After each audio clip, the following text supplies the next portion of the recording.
Pakistan Super league کی champion team ہر بار پی S L کے final کا رخ کرنے والی آخرکار کوئٹہ گلیڈیٹر اس وقت پوائنٹ ٹیبل پر سب سے نیچے کیوں ہے؟ 4 میچز میں صرف ایک میچ میں فتح نصیب ہوئی۔ اس کے بعد تمام میچز انہوں نے ہار کا سامنا کرنا پڑا۔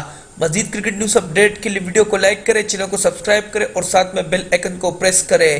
دوستو، اگر آپ کو پاکستان کرکٹ ٹیم یا پاکستان کرکٹ ٹیم کے پلیئروں کے حوالے سے یا پی ایس ایل سیزن 8 کے حوالے سے کوئی بھی نیوز اپ ڈیٹ بر وقت چاہیے تو آپ ہمارے یوٹیوب چینل کو ضرور سبسکرائب کرنا۔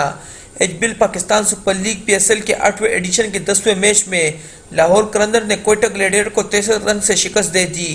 کراچی میں ہونے والے میچ میں کوئٹہ نے ٹاس جیت کر پہلے فیلڈنگ کا فیصلہ کیا اور لاہور قلندر نے پہلے کھیلتے ہوئے کوئٹہ گلیڈیٹر کو جیت کے لیے 199 رن کا ہدف دیا۔ لاہور قلندر نے 20 اوور میں 6 وکٹوں پر 198 رن بنائے۔ شاہ ہوپ نے 47، سکندر رضا نے 32 اور مرزا طاہر بیگ نے 31 رن بنائے۔ کوئٹہ گلیڈیٹر کے کیس احمد اور روڈن سمتھ نے 2 کھلاڑیوں کو آؤٹ کیا۔ جواب میں کوئٹہ کی ٹیم مقررہ اوور میں 8 وکٹوں پر 135 رن بنا سکی۔ جیسن رائے 48 اور محمد حفیظ 25 رن بنا کر نمایاں رہے۔ لاہور کی جانب سے شاہین افریدی اور ڈیوڈ ویزے نے 3 کھلاڑیوں کو آؤٹ کیا۔ پی ایس ایل میں اب تک کوئٹہ نے 4 میچز کھیلے ہیں، جن میں سے 1 میں اس کو کامیابی اور 3 میں شکست ہوئی۔ لاہور قلندر 3 میچز کھیل چکی ہے، جس میں سے 2 میں کامیابی اور 1 میں شکست ہوئی ہے۔